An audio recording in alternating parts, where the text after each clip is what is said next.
Hello friends, मैं doctor Saroj Chahar और आज का मेरा टॉपिक है हाइब्रिडोमा टेक्नोलॉजी। हाइब्रिडोमा टेक्नोलॉजी एक स्पेशल टेक्नोलॉजी है जिसका एम है to produce monoclonal antibodies. Monoclonal antibodies को प्रोड्यूस करना, और इस टेक्निक के लिए 1984 में नोबेल पुरस्कार से सम्मानित किया था सीजर मिलस्टेन को, जॉर्ज और जे.एफ. कोहेलर को, जिन्होंने ये हाइब्रिडोमा टेक्निक जो है ये 1975 में इस टेक्निक में सफलता प्राप्त करी, और इस चीज़ के लिए इनको नोबेल पुरस्कार मिला 1984 में। मोनोक्लोनल एंटीबॉडीज़ क्या होती हैं?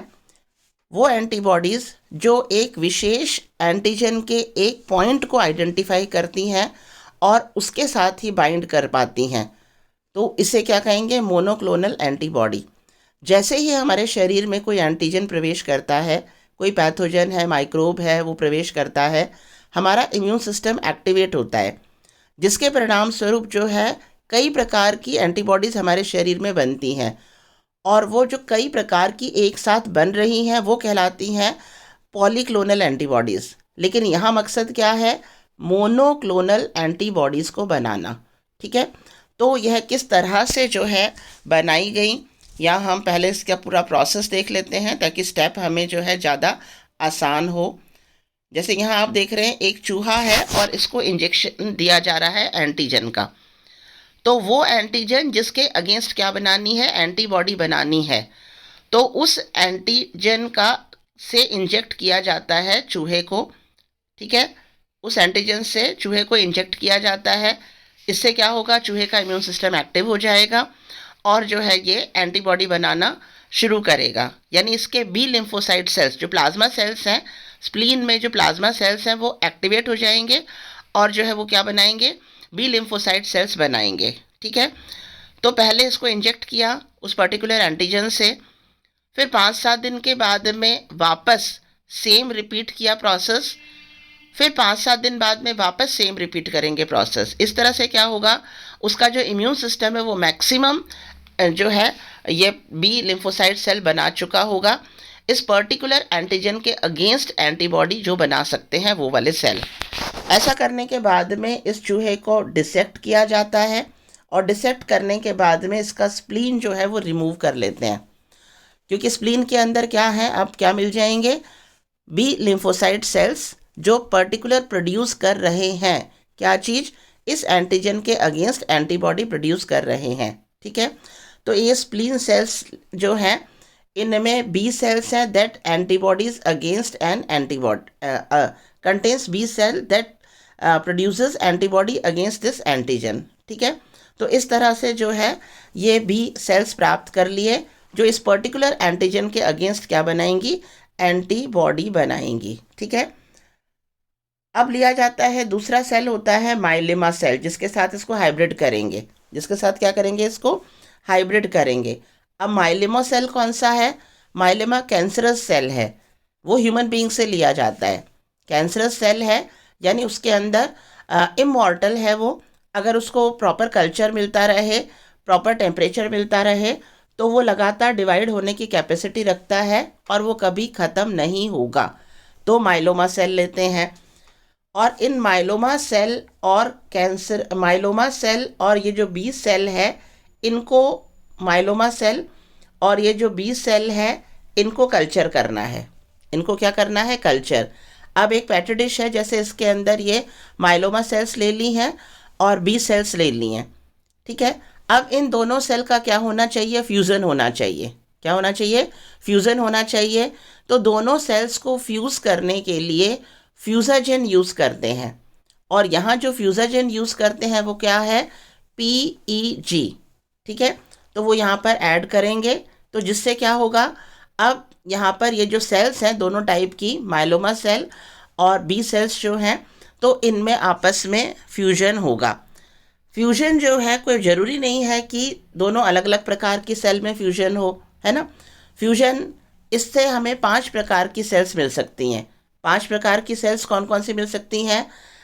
कुछ तो अनफ्यूज्ड स्प्लीन सेल रह जाएंगी, कुछ अनफ्यूज्ड माइलोमा सेल रह जाएंगी, और कुछ जो है फ्यूज़ होंगी लेकिन स्प्लीन सेल से ही फ्यूज़ हो जाएगी, और माइलोमा सेल से ही फ्यूज़ हो जाएगी। और कुछ कौन सी होंगी जो हमें चाहिए, वो है फ्यूज्ड हाइब्रिड सेल भी मिलेंगी। इस तरह से इस कल्चर से 5 प्रकार की सेल हमें मिल सकती हैं। तो यहाँ पर जो है कॉलम कितने बना दिए, 5, 1 2 3 4 5। Cells transform to a medium in which only hybridoma cells can culture. तो ये 5 प्रकार की सेल्स मिल गई। अब इन सेल्स के अंदर, ये सॉल्यूशन है, एक ही है अभी, इसके अंदर अब हैट मीडियम डाला जाता है। अभी क्या डाला जाता है, HAT हैट मीडियम, ठीक है। अब हैट मीडियम से क्या होगा, हैट मीडियम से क्या होगा, केवल अब इन जो पांचों टाइप की सेल हैं उन सेल में से केवल हाइब्रिडोमा सेल ग्रो करेंगी।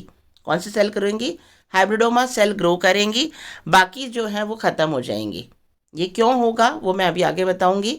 केवल कौन से सेल सर्वाइव करेंगी पांचों टाइप में से, केवल hybridoma cell will grow, others जो है वो डाई हो जाएंगी, ठीक है। अब यहाँ पर है क्लोन ऑफ हाइब्रिडोमा सेल। अब ये जो हाइब्रिडोमा सेल मिली हैं, इन हाइब्रिडोमा सेल को क्लोन किया जाता है, यानी इसकी मल्टीपल कॉपीज जो है वो प्राप्त की जाती हैं। और hybridoma cells that produce a desired antibody are cultured. और वो हाइब्रिडोमा सेल्स जो डिजायर्ड एंटीबॉडी बना रही हैं, उन हाइब्रिडोमा सेल को क्या है, कल्चर किया जाता है। तो यहाँ इस पैटर डिश में पता चल रहा है डिजायर्ड मोनोक्लोनल एंटीबॉडी, जो एंटीजन लिया था और जो एंटीबॉडी चाहिए था पर्टिकुलर, ठीक है। तो उस प्रकार की हाइब्रिडोमा सेल्स को क्या करते हैं, कल्चर करते हैं। और अब इसको फर्दर यूज़ करेंगे, इसको जो है फर्दर मोनोक्लोनल एंटीबॉडीज़ बनाने के लिए यूज़ करते हैं, ठीक है। तो ये पूरा इसका एक्सपेरिमेंट है, ये पूरा एक्सपेरिमेंट है जो किया जाता है। अब मैं इसको स्टेप बाय स्टेप यहाँ पर आपको लेती हूँ। जैसे मैंने यहाँ बताया, हाइब्रिडोमा टेक्नोलॉजी में सोमैटिक सेल्स जो हैं वो हाइब्रिड होते हैं। कौन कौन से हैं, माइलोमा सेल जो कैंसरस सेल है, जो ह्यूमन बॉडी से लिया जाता है। बी लिम्फोसाइट कहाँ से लेते हैं, चूहे से लेते हैं। उस चूहे से या उस खरगोश से जिसको विशेष प्रकार का एंटीजन दिया गया है, तो विशेष प्रकार के एंटीजन के अनुसार अब उसके अंदर जो है बी लिम्फोसाइट सेल बनी है, और ये बी लिम्फोसाइट सेल एक विशेष प्रकार की एंटीबॉडी बनाने की क्षमता रख रही हैं, ठीक है। तो इस तरह से इन दोनों सेल्स को लेते हैं।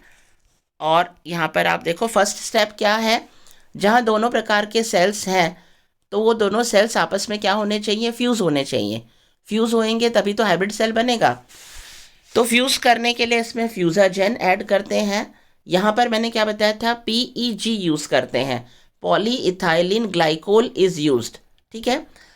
इसके अलावा सोडियम नाइट्रेट या पॉलीविनाइल अल्कोहल भी यूज़ किया जा सकता है।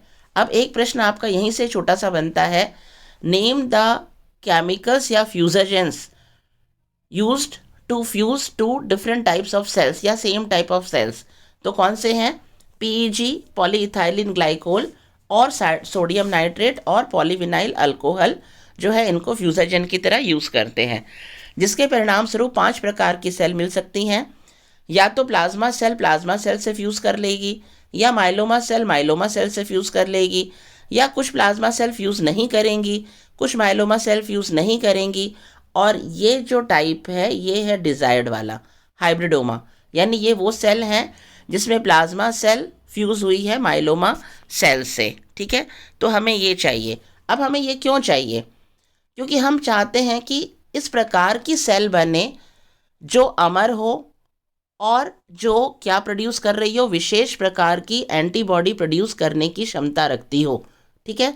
तो तभी तो उसको क्या करेंगे, लार्ज स्केल पर, इंडस्ट्रियल स्केल पर उसको यूज़ कर पाएंगे, जो अमर हो और विशेष प्रकार की क्या बना पा रही हो, मोनोक्लोनल एंटीबॉडी बना पा रही हो, ठीक है।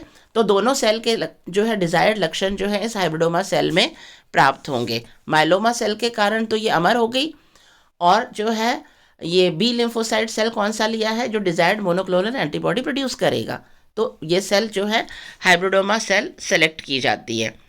अब क्या बताया था, ये जो मीडियम है, अब इन मीडियम में जो 5 प्रकार की सेल्स बनी हैं, इन 5 प्रकार में से हमें सेलेक्ट कौन सी करनी है, केवल हाइब्रिडोमा करनी है। तो उसका सिलेक्शन कैसे करेंगे, उस मीडियम के उस सेल्स जो हैं उनके अंदर हैट मीडिया डाल देते हैं। HAT media, H stands for hypoxanthine, A for aminopterin and T for thymidine. तो इसको क्या कहेंगे, हैट मीडिया जो है उसमें डाल देते हैं। अब हैट मीडिया के परिणाम स्वरूप क्या होता है, कोई भी सेल है उससे डॉटर सेल बन रही है, इसका मतलब पहले क्या है, उसका डीएनए मटेरियल डबल होना होगा। डीएनए मटेरियल डबल होना है मतलब क्या है, उसको न्यूक्लियोटाइड्स चाहिए, ठीक है। तो न्यूक्लियोटाइड बनाने के लिए दो प्रकार के स्टेप्स होते हैं। एक स्टेप होता है डी नोवो पाथवे और दूसरा स्टेप होता है salvage pathway. D novo pathway के द्वारा भी न्यूक्लियोटाइड बन सकता है और साल्वेज पाथवे के द्वारा भी न्यूक्लियोटाइड बन सकता है, जिसमें से जो प्राइम पाथवे है वो है डी नोवो पाथवे। यहाँ पर आप देखें, दोनों पाथवे मैंने यहाँ पर समझाए हैं। डी नोवो पाथवे में तो क्या होता है, शुगर और अमीनो एसिड जो कल्चर में उपस्थित हैं, उन शुगर और अमीनो एसिड को लेते हुए क्या बन जाता है, ये न्यूक्लियोटाइड बन रहा है। लेकिन क्योंकि हमारे माध्यम में HAT माध्यम में A स्टैंड हो रहा है अमीनोप्टेरिया के लिए, तो अमीनोप्टेरिन क्या करता है, डी नोवा पाथवे को फॉलो नहीं होने देता है।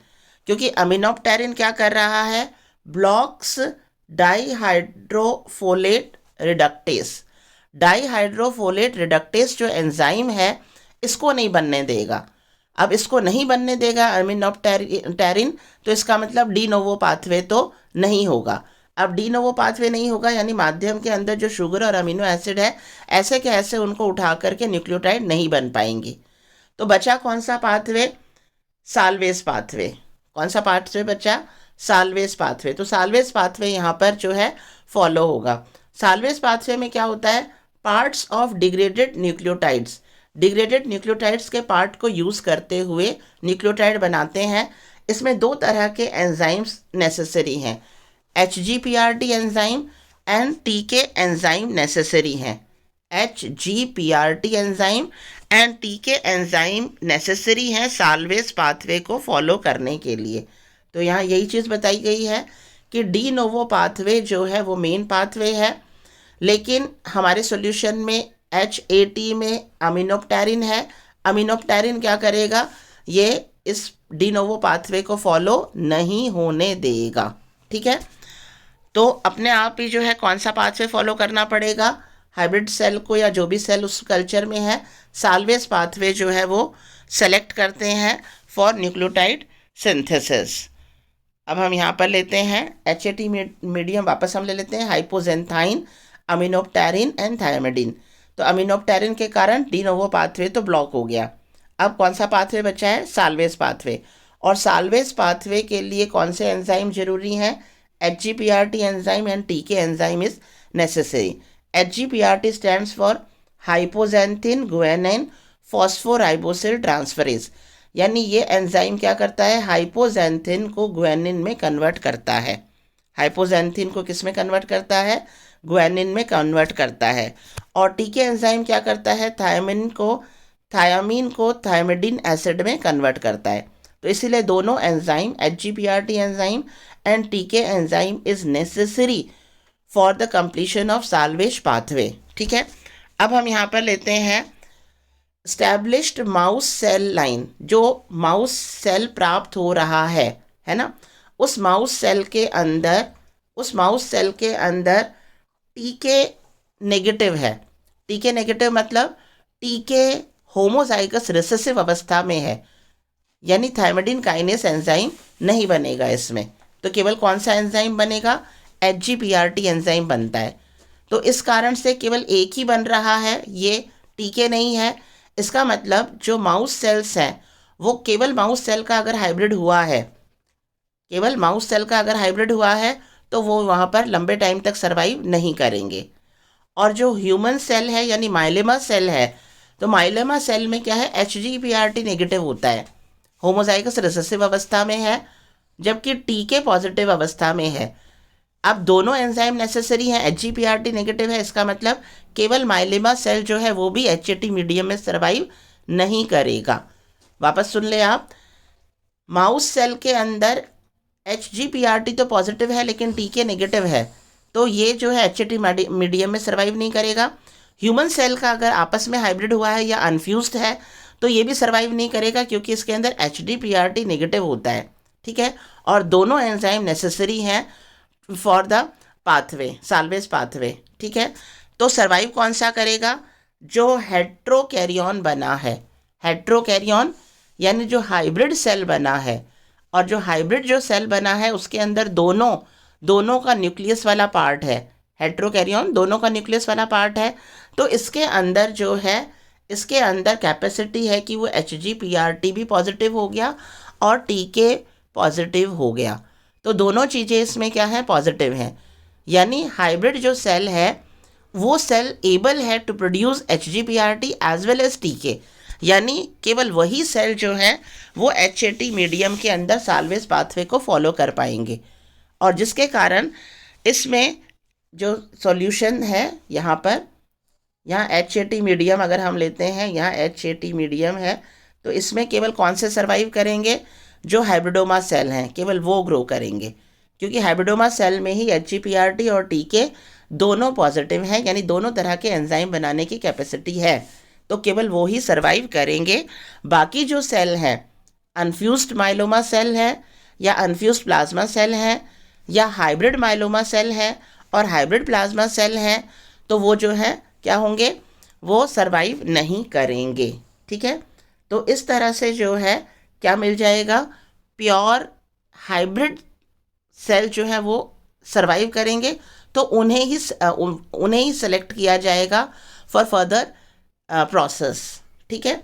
तो उनको ही क्लोन किया गया है, यहाँ पर जैसे दिखाया है उनको क्लोन किया गया है, और उनको क्लोन करने के बाद उनमें से भी जो डिज़ायर्ड एंटीबॉडी बनाने वाले हाइब्रिडोमा सेल्स हैं, उन डिज़ायर्ड एंटीबॉडी बनाने वाले हाइब्रिडोमा सेल्स को जो है वो कल्चर कर लिया जाता है फर्दर यूज़ के लिए, ठीक है। तो ये पूरी टेक्निक है, और इस टेक्निक में आपको केवल याद रखने वाले, अगर हम ये पूरा स्टेप लेते हैं यहाँ पर, तो यहाँ क्या याद रखना है, जब फ्यूजन करना है तो कौन सा चाहिए, PEG केमिकल चाहिए, ठीक है। और जब फ्यूज़न करने के बाद में ये जो अलग अलग प्रकार के जो सेल्स मिल रहे हैं, 5 डिफरेंट प्रकार के, इनको कल्चर किस में किया जाता है, HAT में। अब HAT में कल्चर करने के बाद में डिनोवा पाथवे तो बंद, केवल कौन सा पाथवे होगा, साल्वेज पाथवे। और साल्वेज पाथवे में भी केवल कौन सी सेल्स जो हैं वो आगे सर्वाइव कर पाएंगी, हाइब्रिडोमा सेल्स, क्योंकि वही सेल्स जो है वो HGPRT पॉजिटिव हैं और TK पॉजिटिव हैं, ठीक है। तो केवल ये 2 नाम हम यहाँ डाल दें और ये पूरा जो है इससे हम इसको एक्सप्लेन कर सकते हैं, ठीक है। अब हम लेते हैं इसकी एप्लीकेशंस, हम इसकी एप्लीकेशंस लेते हैं, applications of monoclonal antibodies. Antibodies की वैक्सीन प्रोडक्शन, जैसे अभी कोविड था तो कोविड के टाइम पर पूरे विश्व में वैक्सीन की रिक्वायरमेंट हो गई थी। तो इतने लार्ज स्केल पर वैक्सीन बनाना, पहली बार तो ये प्रयास ही चल रहा था कि किस प्रकार से, क्या जेनेटिक मटेरियल है, उस जेनेटिक मटेरियल के लिए किस प्रकार की एंटीबॉडी बनानी है ना। तो उन सब के बाद में आखिर में जब वैक्सीन बनी कोविड के लिए, तो वो जो है वो इसी प्रोसेस से बनाई गई थी। यहाँ पर नाम कहीं लिखा हुआ था मैंने, ये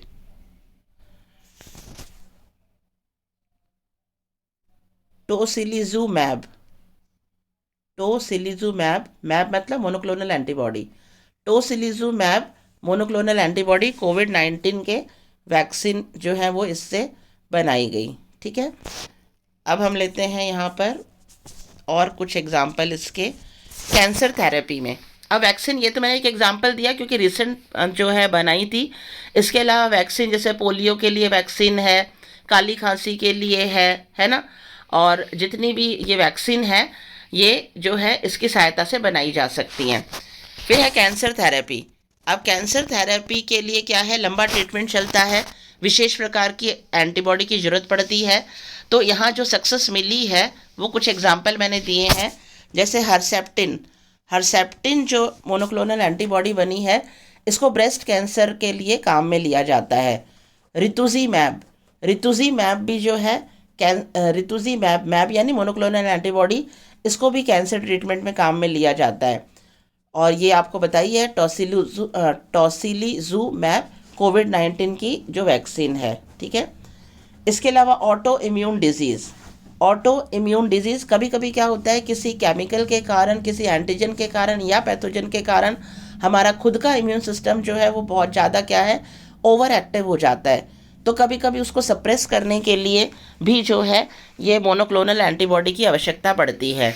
तो इसमें जैसे एग्जांपल दे रखा है ओमेलिजुमैब, मैब यानी मोनोक्लोनल एंटीबॉडी, ओमेलिजुमैब जो है ये मोनोक्लोनल एंटीबॉडी इनहिबिट करती है आईजीई को, इम्यूनोग्लोबुलिन ई को, ठीक है। तो जिसके कारण जो है ये यूज़ की जाती है for various types of allergic asthma. जैसे किसी विशेष चीज़ से कोई एलर्जी हो रही है और उस एलर्जी के कारण सांस लेने में दिक्कत हो रही है, रेस्पिरेटरी ट्रैक्ट जो है वो ब्लॉक हो रहा है, तो उसके लिए जो है ओमेलिजुमैब यूज़ की जाती है, जिससे वो आईजीई को थोड़ा सा क्या करेगा, इनिबिट कर देगा।